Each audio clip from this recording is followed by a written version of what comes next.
എല്ലാവർക്കും നമസ്കാരം. എൻ്റെ യൂട്യൂബ് ചാനലിലേക്ക് എല്ലാവർക്കും സ്വാഗതം. അപ്പം ഞാൻ ഇന്നിങ്ങനെ കുളിയൊക്കെ കഴിഞ്ഞ് ഈവനിങ് എന്ത് കഴിക്കും എന്ന് ഞാൻ ആലോചിച്ചിരുന്നു. അപ്പം ഞാൻ ഓർത്തു ബനാന എഗ് ടോസ്റ്റ് ഉണ്ടാക്കാണ്. ഇത് ഞാൻ തന്നെ ഇട്ട പേരാണ് ബനാന എഗ് ടോസ്റ്റ് എന്ന്. എനിക്ക് ഭയങ്കര ഇഷ്ടമുള്ള സാധനമാണ്. വീട്ടിൽ നിന്ന് അമ്മ ഉണ്ടാക്കി തരുമായിരുന്നു. എനിക്കപ്പോൾ ഭയങ്കര ഇഷ്ടമുള്ള സാധനമാണ്. അപ്പോൾ എന്തായാലും അതിൻ്റെ റെസിപ്പി ഞാൻ നിങ്ങളായിട്ട് ഷെയർ ചെയ്യാം. അപ്പോൾ എങ്ങനെ ഉണ്ടാക്കുന്നതെന്നൊക്കെ കാണാം. ഓക്കേ, അപ്പോൾ ഞാൻ ആദ്യം ഇൻഗ്രീഡിയൻസ് നിങ്ങളെ പരിചയപ്പെടുത്തി തരാം. അപ്പോൾ നമുക്കിതിന് വേണ്ടത് കാഷ്നട്ടും അതേപോലെ തന്നെ മുന്തിരി, ഉണക്കമുന്തിരിയും, ഒരു മുട്ടയല്ല, നിങ്ങൾക്ക് ഇഷ്ടമുള്ള അത്ര എടുക്കാം. ഞാൻ ഇന്ന് ഒരു മുട്ട എടുക്കുന്നുള്ളൂ. ഒരു ബനാന, നമ്മളെ നേന്ത്രപ്പഴയില്ലേ അത്, പിന്നെ കുറച്ച് പഞ്ചസാരയും കുറച്ച് ഉപ്പും വേണം കേട്ടോ. ഇത്രയും സാധനങ്ങൾ എടുത്തു. ഇനി നമുക്ക് ബനാന കട്ട് ചെയ്യാം. അപ്പോൾ അടുത്തതായിട്ട് ഞാൻ പാൻ ചൂടാക്കാൻ വെച്ചിട്ടുണ്ട്. ഇനി നമുക്ക് ഗ്യാസ് ഓൺ ആക്കിയിട്ട് പാൻ ചൂടാക്കിയിട്ട് നെയ്യിൽ അണ്ടിപ്പരിപ്പും അതേപോലെ തന്നെ മുന്തിരിയും നമുക്കൊന്ന് റോസ്റ്റ് ചെയ്തെടുക്കാം. എന്നിട്ട് ആ നെയ്യിലോട്ട് നമുക്ക് ഈ പഴം ഇടയാം. അപ്പോൾ ഇനി അത് ചെയ്യുന്നത് കാണാം. ഓക്കെ, ഞാൻ പാൻ ചൂടാക്കിയിട്ടുണ്ട്. അപ്പം നമ്മുടെ പാൻ ചൂടായി വരുന്നുണ്ട്. നമുക്കിനി ആവശ്യത്തിന് നെയ്യ് ഇട്ട് കൊടുക്കാം. നെയ്യ് വീഴുന്നില്ല. ഞാനിപ്പം കുറച്ച് നെയ്യ് ഇട്ട് കൊടുത്തിട്ടുണ്ട്. ഇനി നമുക്ക് ഇതിപ്പോൾ ഓൾമോസ്റ്റ് എനിക്ക് തോന്നുന്നു നല്ല ചൂടായിട്ടുണ്ട്. നെയ്യ് കണ്ടു ഉരുക്കി വരുന്നത്.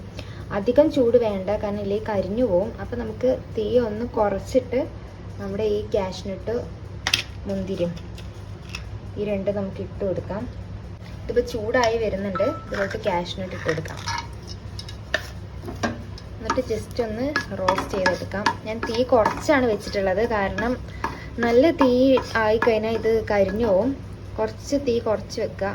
പ്രത്യേകിച്ച് മുന്തിരി ഇടുന്ന സമയത്ത്, ഉണക്കമുന്തിരി ഇടുന്ന സമയത്ത് നമുക്കിതൊന്ന് റോസ്റ്റ് ചെയ്തെടുക്കാം. അപ്പം നമ്മുടെ റോസ്റ്റഡ് കശുവണ്ടി മീൻസ് കാഷ്നട്ട് ഞാൻ എടുത്ത് വെച്ചിട്ടുണ്ട്. നമുക്ക് ഈ മുന്തിരി റോസ്റ്റ് ചെയ്തെടുക്കാം. ഒരു പാത്രത്തിലോട്ട് മാറ്റിയതേ നമുക്ക് മുന്തിരി റോസ്റ്റ് ചെയ്തെടുക്കാം. ഇതൊക്കെ റോസ്റ്റ് ചെയ്യുമ്പോൾ അധികം കരിഞ്ഞു പോകേണ്ട നോക്കുക, കാരണം കരിഞ്ഞ് കഴിഞ്ഞാൽ വൃത്തികെട്ട ചുവയായിരിക്കും. ഇതിന് എക്സ്പീരിയൻസ് ഉള്ളതുകൊണ്ടാണ് പറയുന്നത്. ഞാൻ എപ്പോൾ ആക്കിയാലും കരിഞ്ഞു പോവും. ഇന്ന് ഞാൻ എന്താണെങ്കിലും സൂക്ഷിച്ച് തീയൊക്കെ കുറച്ചിട്ട് ഇത് വറുക്കുന്നത്. എനിക്ക് തോന്നുന്നു ഇത്ര ആയാൽ മതി. ഇനിയും ആക്കിക്കഴിഞ്ഞാൽ കരിഞ്ഞു പോകും. അതുകൊണ്ട് നമുക്ക് ഇത്രയും വെച്ച് സ്റ്റോപ്പ് ചെയ്യാം. കുറേയൊക്കെ വീർത്ത് വന്നിട്ടുണ്ട്. ഇവിടെ വെച്ച് ഞാൻ സ്റ്റോപ്പ് ചെയ്യാണ്, കാരണം ഇനിയും ആയിക്കഴിഞ്ഞാൽ കരിഞ്ഞു പോകും എന്നുള്ളത് ഒരു പേടിയുള്ളത് കൊണ്ട് ഞാൻ ഇവിടെ വെച്ച് സ്റ്റോപ്പ് ചെയ്യുന്നു. ഇത് പാനിലോട്ട് മാറ്റാൻ പോവാം, അതായത് പാത്രത്തിലോട്ട് മാറ്റാൻ പോവാണ്. ഇനി നമുക്ക് ഇതേ പാനിലോട്ട് നമ്മൾ അരിഞ്ഞു വെച്ചിട്ടുള്ള ഈ ഒരു ബനാന ഇട്ട് കൊടുക്കാം.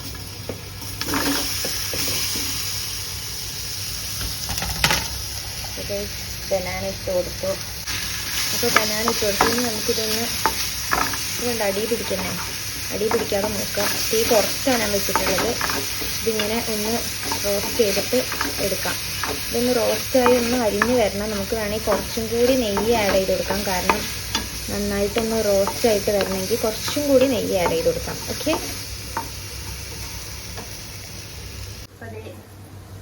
ഞാൻ കുറച്ചും കൂടി നെയ്യ് ആഡ് ചെയ്ത് കൊടുത്തു.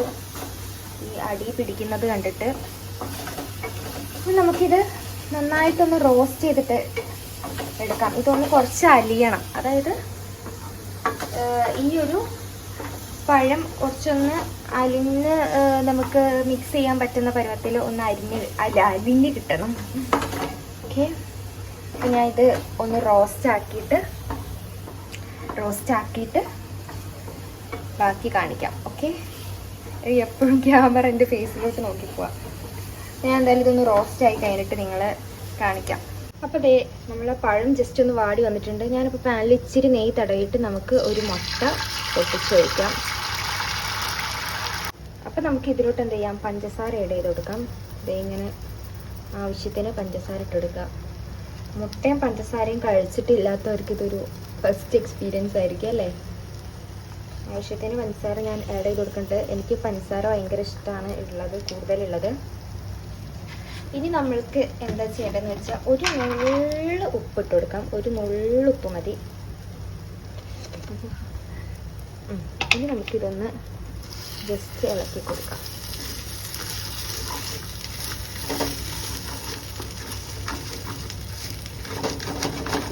മുട്ടയ്ക്ക് തന്നെ കൺഫ്യൂഷനാന്ന് തോന്നുന്നു. എന്താ എൻ്റെ മേത്ത് പഞ്ചസാര ഇട്ടത് എന്നൊരു രീതി. മുട്ട നന്നായിട്ട് ഉടച്ചു കൊടുക്കാം. അപ്പോൾ മുട്ട ഞാൻ എനിക്ക് പറ്റുന്ന രീതിക്ക് ഉടച്ചെടുത്തിട്ടുണ്ട്. ഇനി നമുക്ക് ഇത് മൊത്തത്തിൽ മിക്സ് ചെയ്യാം. ഇതിൽ തേങ്ങയും കൂടി ഇടുകയാണെങ്കിൽ അടിപൊളിയായിരിക്കും. തേങ്ങയും കൂടി ഇട്ട അടിപൊളിയായിരിക്കും. ഞാൻ തേങ്ങ ഇട്ടാണ് കൂടുതലും കഴിച്ചിട്ടുള്ളത് വീട്ടിൽ നിന്ന്. ഇവിടെ ഇപ്പം തേങ്ങ ഇടാനില്ല. നല്ലൊരു ഹെൽത്തി ഫുഡാട്ടോ. സീരിയസ്ലി നിങ്ങൾ ട്രൈ ചെയ്ത് നോക്കുമ്പോൾ നിങ്ങൾക്ക് മനസ്സിലാവും, ഭയങ്കര ടേസ്റ്റാണ്. ഞാൻ ചുമ്മാ പറയല്ല. ഒന്ന് തീ കൂട്ടി കൊടുത്തിട്ടുണ്ട് മുട്ടയൊക്കെ ഇട്ടതുകൊണ്ട് തന്നെ. നല്ല ഹെൽത്തി ഫുഡാണ്. നിങ്ങൾക്ക് കാണുമ്പോൾ ചിലപ്പം ഈ പഴവും മുട്ടയും തമ്മിലുള്ള കോമ്പിനേഷൻ ഇഷ്ടപ്പെടണമെന്നില്ല. ഇനി നമുക്ക് ഇതിലോട്ട് ഈ ഒരു അണ്ടിപ്പരിപ്പും മുന്തിരി ഇട്ട് കൊടുക്കാം.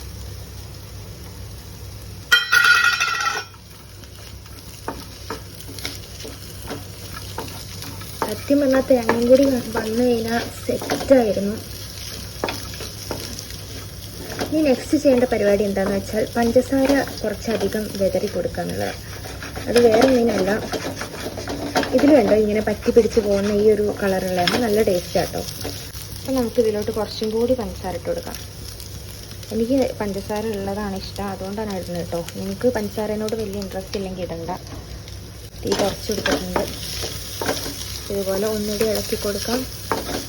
അത് നമ്മുടെ ഐറ്റം റെഡി ആയിട്ടുണ്ട്. ഗൈസ്, ഞാനിത് സെർവ് ചെയ്തിട്ടുണ്ട് ഒരു പാത്രത്തിലോട്ട്. ഇത് എല്ലാവർക്കും ഇഷ്ടപ്പെടുമോ എന്ന് എനിക്കറിയില്ല. നല്ല ഹെൽത്തി ഫുഡാണ്, നല്ല ടേസ്റ്റാണ്. ഈ ടേസ്റ്റ് എല്ലാവർക്കും ഇഷ്ടപ്പെടുമോ എന്ന് എനിക്കറിയില്ല. നിങ്ങളെന്തായാലും ട്രൈ ചെയ്ത് നോക്കണം. എന്നിട്ട് ഫീഡ്ബാക്ക് നിങ്ങൾ കമൻറ്റ് ചെയ്യുക. ഇനി അഥവാ ഇത് ട്രൈ ചെയ്തിട്ടുള്ളവരാണെങ്കിൽ നിങ്ങളുടെ അഭിപ്രായം നിങ്ങൾ കമൻറ്റ് ചെയ്യുക. അപ്പം ഞാനെന്തായാലും കഴിക്കട്ടെ, ടേസ്റ്റ് ചെയ്യട്ടെ. നമുക്ക് എല്ലാം കൂടെ കൂട്ടിയെടുക്കാം. മുട്ടയും കാഷ്നട്ടും മുന്തിരിയും പഴവും